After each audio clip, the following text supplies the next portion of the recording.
Liam Westbrook had always been a lucky guy, in the most absurd, baffling ways possible. He'd gotten hit by a bus once, only to stand up, look at the twisted metal and broken glass, and think, that was weird. A few days later, his bones had mended themselves like the body of an action movie hero, no hospital bills, no lingering injuries, nothing. It was just the way things were for Liam. People had gotten used to it, even, there was a saying among his friends, Liam could survive anything. Hell, the guy probably couldn't even get a cold. And, to be fair, Liam had kind of come to expect it too. He'd fallen out of a tree at 15, breaking his wrist, only to wake up the next morning as if nothing had ever happened. His body just fixed itself. No pain. No scars. No lingering effect of whatever accident had nearly killed him. It was like having a superpower, only less glamorous and more inconvenient. It had started to get a little weird around the time he was 28. That's when he noticed something that made him start asking questions. He hadn't really given much thought to his unbreakable luck until he found himself being carted out of a car wreck, alive and well, even after the car had plummeted off the side of a cliff. A few scratches, a bruised rib, and a dislocated shoulder. But nothing that lingered. Nothing that lasted. That's it, Liam muttered to himself as he sat in the hospital waiting room, waiting for the nurse to bring his release papers. This is getting ridiculous. His reflection in the hospital mirror seemed to flicker for a second, like a bad internet connection. He blinked, rubbed his eyes, and turned his head. Nothing. The mirror was back to normal. Just the same old bald spot starting to take root in the back of his head and the faint bags under his eyes that no amount of coffee could hide. He wasn't getting any younger, but at least he wasn't getting any older either. "You okay, Liam?" Audrey Reyes, the nurse who'd been looking after him for the last few hours, asked. She had a warm, soothing voice that made even the worst of situations feel more tolerable. He could have sworn he'd seen her before, but couldn't place where. Just. "I'm fine," Liam said, still eyeing his reflection. "Just a little dizzy, I guess." She gave him a puzzled look, one that made him feel uncomfortable. Audrey wasn't the kind of person who usually showed much concern for patients unless it was absolutely necessary. But now, her eyes seemed to linger on him a little too long. "You don't seem like you're, well, you should be feeling worse. You've had a hell of a fall." "I've had worse," Liam shrugged, trying to dismiss it as no big deal. "You know me." I bounce back. Audrey raised an eyebrow and finally nodded, but her expression lingered with some suspicion. It wasn't like Liam hadn't gotten used to it. People did think he was a freak sometimes. Then the strange thing happened. As he stood up to leave, he caught a flash of movement in his peripheral vision. He spun, expecting to see something out of place. But the hallway behind him was empty. Just the hum of fluorescent lights, the sound of distant footsteps echoing through the hospital. He shook his head, dismissed the thought, and took a step toward the door. Then it happened again. A flicker. A shimmer in the air, like heat rising off the pavement on a summer day. He stopped dead in his tracks, feeling a cold sweat prickle his skin. He reached for his shirt collar, pulling it open as though he could get more air. His heart started to race.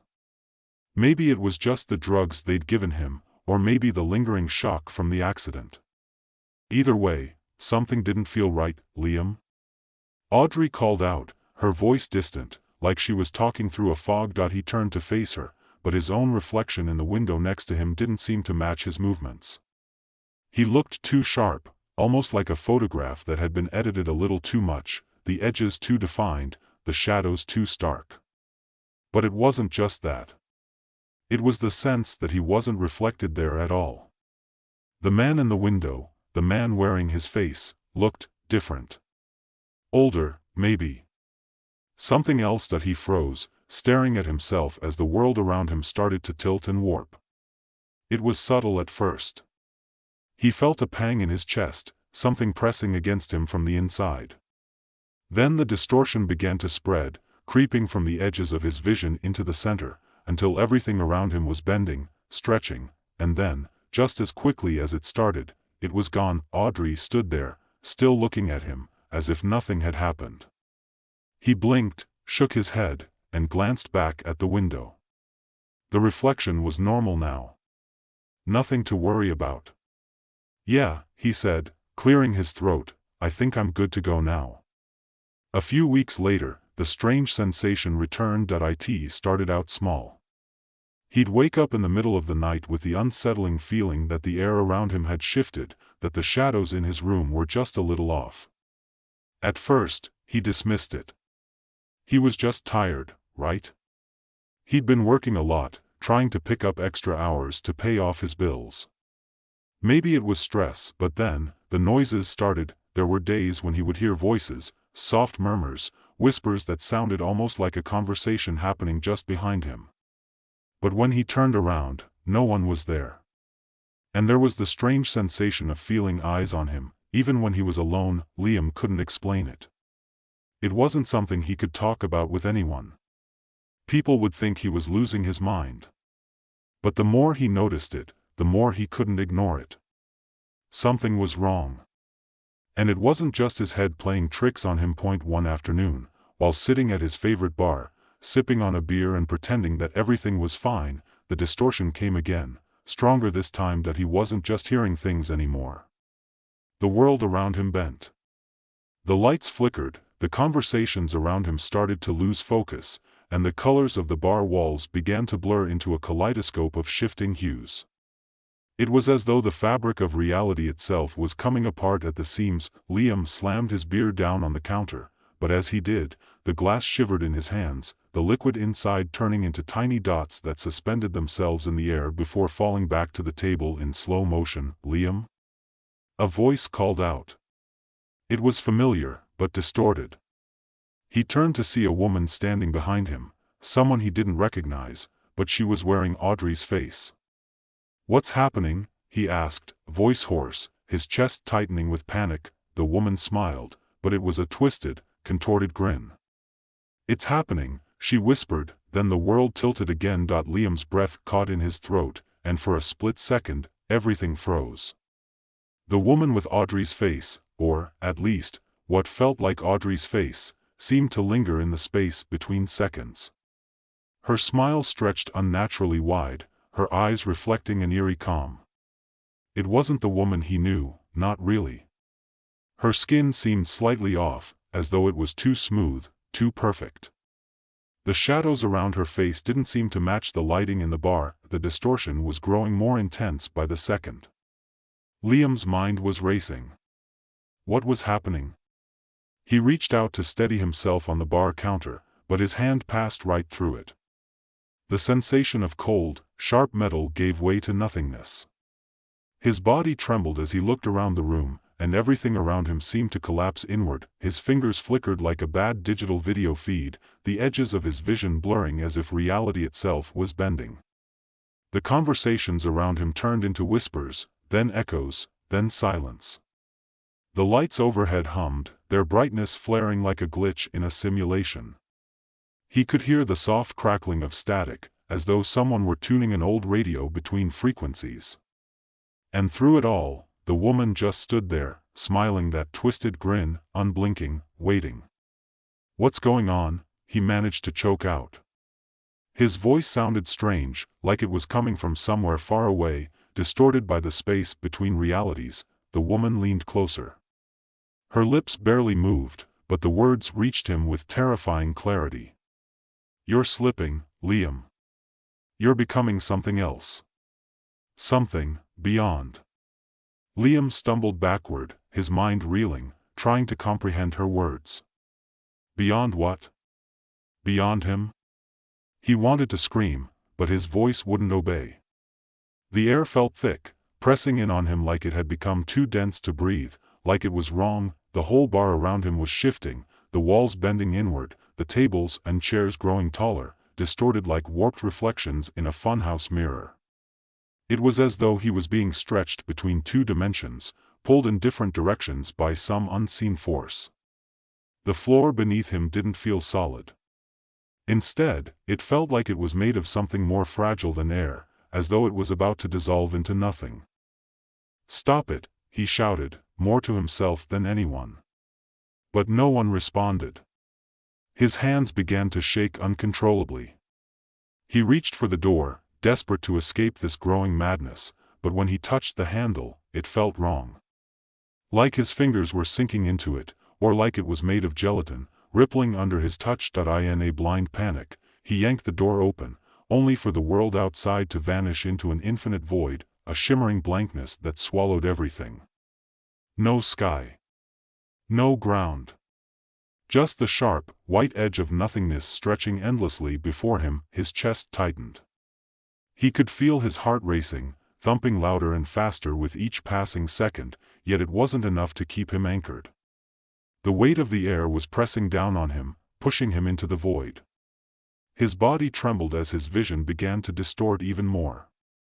His surroundings warped, fading in and out like a poorly rendered video game. "Liam," a voice called out from the depths of the empty space that he spun around, his breath catching. It was Audrey's voice again, but the tone was different. It was softer, almost pleading. He couldn't see her, but the voice felt like it was wrapping around him, pulling him toward it. For a moment, he wasn't sure if he was still in the bar, or if he had already slipped into some other place that he wasn't sure he could trust his senses anymore. Maybe he was losing his mind, slipping into something darker. But then he heard it again, clearer this time. "Liam, it's happening." He took a step toward the sound, then another, his legs unsteady beneath him. The world around him seemed to contract and expand with every movement, like the air itself was bending to his will, or rather, like he was bending the air. His vision shifted, and he could feel the pull of something larger than himself, something deeper than reality, tugging at him. Suddenly, everything stopped, the pressure in the air vanished. The shifting walls and distorting light faded. The bar, or whatever had been left of it, was gone. All that remained was a single, dimly lit room. Liam stumbled forward, his feet unsure beneath him, and caught sight of himself in a mirror. His reflection didn't match him, not entirely. He had the same face, the same worn clothes. But there was something wrong with it, something off. His reflection blinked, but not when he did. The movements were just a fraction delayed, like he was watching someone else, someone who didn't belong. He reached out, his fingers trembling as they neared the glass. But the reflection moved first. It reached out to touch the glass from the other side. "No," he whispered, backing away. "No, this isn't right. This isn't me." But the reflection continued, slowly mimicking his every move, smiling with an unsettling calmness. It wasn't real. None of this was real. The thought burned through him like fire, spreading rapidly, suffocating his mind with its implications. What if this was all a dream? What if he had never truly left the hospital after the car accident, and this was just some post-traumatic hallucination? But the mirror reflected too much. It wasn't just the movements. It was the feeling. The creeping sensation that he was looking at something not him, something else entirely, something that shouldn't be there. And that was when he realized the truth, the horrible, undeniable truth. He wasn't slipping through dimensions. He wasn't bouncing from one place to the next. He was disappearing from this reality altogether, becoming something other, something less, a shadow stretching further into the void. This was his life now. The thought hit him like a punch to the gut. Every time his body healed, it didn't just repair him, it shifted him, moved him further away from the world he knew. With every regeneration, he was pulled deeper into something else. A place where the rules didn't apply, where his body didn't fit. A place where he was becoming less of himself, fading into something else entirely. Liam sank to his knees, gasping for air, the world spinning around him. There was no escape. There was no staying in his own reality. It was slipping away from him, slowly, inevitably, and there was nothing he could do to stop it. And then, just as everything seemed on the verge of complete collapse, the woman, the reflection, spoke again, her voice cold, disembodied, echoing in his mind. "You're not coming back, Liam." He closed his eyes, clutching his chest as the weight of the realization crushed him, and everything went dark. Liam opened his eyes, but the darkness didn't feel like the absence of light. It felt like the absence of everything. It was a strange, oppressive stillness that had no end, no direction, no concept of time. The absence of sound was the loudest thing in the room, a constant reminder that something wasn't right. He could feel himself in the dark, but it wasn't like he was trapped in a physical space. It was more like he was floating in the middle of nowhere, his body tethered to the nothingness. For a moment, he tried to move, tried to pull himself out of the suffocating void, but his limbs felt weighted, as though his very flesh was turning into something dense, something impossible. He had no sense of up or down, of where he ended and the darkness began. It was just nothing. That he closed his eyes, took a deep breath, and then opened them again, but there was still nothing to see, just the crushing emptiness around him. The deeper he tried to understand where he was, the harder it became to think. It was as though his thoughts were being pulled into this vast, infinite vacuum, disintegrating before they could take shape, and then, suddenly, there was a voice that it wasn't like before. It wasn't Audrey's voice or anything recognizable. It wasn't a voice that came from the air or the void. It was something deeper, something that reached into him, like it was coming from inside his own mind. Liam, it whispered, the words stretching and echoing in the silence. His heart skipped a beat, but there was no fear. Not anymore. It felt like acceptance. Like it was the only thing left in the universe that could make sense. His body tensed as the voice continued. You've crossed the line, Liam, it said, and this time, he could feel it wrap around his bones. You're not meant to exist here. Not anymore. He tried to respond, tried to shout, but no sound came from his lips. His voice seemed to be swallowed by the very air itself. It was as if even his presence was being sucked away into whatever was surrounding him, and the more he tried to push against it, the more it clung to him. You cannot stay, the voice continued, a rhythmic chant, like a soft, dark lullaby. You have become a part of the fabric of the multiverse. You are slipping further away from what you once knew, further from what you could ever be. Liam's mind raced. Slipping? Fabric of the multiverse? He wanted to scream, to demand answers, but the words didn't form. He was losing the ability to hold on to his thoughts. Slowly, like water draining from a sink, his mind was being pulled away from him. You've been healing, haven't you? The voice was mocking now, a quiet, knowing whisper that curled around his consciousness. Every time you heal, it takes you further. You think it's just your body coming back, don't you? You think you're the same. He tried to shake it off. This wasn't real. This couldn't be real. He wasn't just a part of some alternate reality. He couldn't be, but the more he fought against the thoughts, the more his body betrayed him. He felt it. His very self was slipping away, folding in on itself like a collapsing star. His hands, his skin, they were wrong. The edges of his fingers were fading into the void, becoming indistinct, as if they had no substance. He looked down at them, his hands were shimmering, pixelating like a corrupted digital image. A crack appeared in his wrist, a fracture that expanded across his arm, but it wasn't the kind of injury that would heal.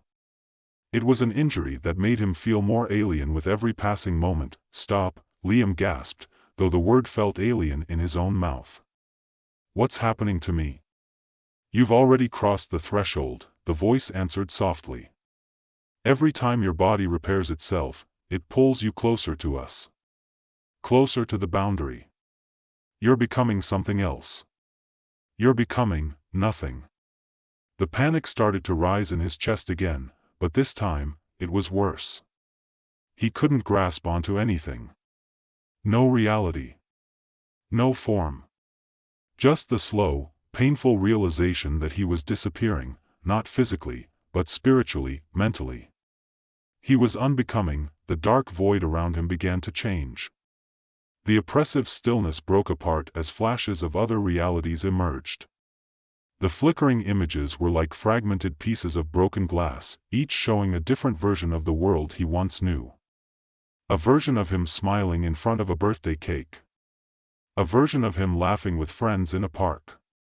And then, an image of him dead in a hospital bed, pale and lifeless. The images blurred and shifted, but none of them made sense. They were distorted reflections of a life that was slowly fading from existence. He reached out, trying to grab hold of any of them, but his fingers passed through them as if they were nothing more than light, unable to hold anything solid. You think you can escape, the voice continued, and now it sounded closer, like it was right next to him, yet there was no one there. You think you can run from what you've become. But the truth is, you're just another thread in the fabric of this endless tapestry. Another soul slipping through time. A dream that doesn't belong to anyone. No. Liam screamed, or at least he tried to scream. His mouth opened, but no sound came. There was only the faint echo of his own thoughts, distorted and hollow. The darkness around him closed in again, the void pressing against him like a crushing weight. His body was becoming more ethereal, more intangible, until he could barely feel his hands at all. He thought he saw a glimpse of Audrey again, or someone who looked like her, but she too was fading, a blurred outline, swallowed by the expanding void. Then everything stopped. For a moment, he felt suspended, like he was floating in the space between moments, where time didn't exist and everything was still. He felt the cold absence of everything, and for the first time, he wasn't afraid. And then, just as quickly, it all came back. Liam opened his eyes again, and the world rushed back to him, crashing into his senses like a tidal wave. But this time, it wasn't the world he remembered. He was no longer in the dark, lost in the void. He was somewhere else. Somewhere that didn't make sense. The air smelled different, sharp and metallic. He could hear the hum of machinery around him, the rhythmic click of buttons being pressed. But when he looked around, there was no one. No Audrey. No familiar faces, just a small, sterile room filled with blinking monitors, wires, and cold, steel walls. The only thing that was real in that room was the feeling that he didn't belong there. That he had crossed over. That whatever was left of him was no longer part of the world he once knew. He reached out, but his hand shook.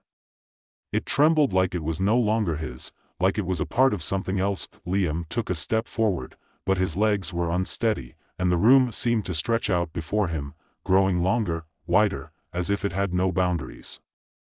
He tried to speak, but the words caught in his throat. A soft, mechanical beep echoed in the silence. Hello? His voice finally came out, faint, like a whisper that didn't belong to him. The room didn't respond.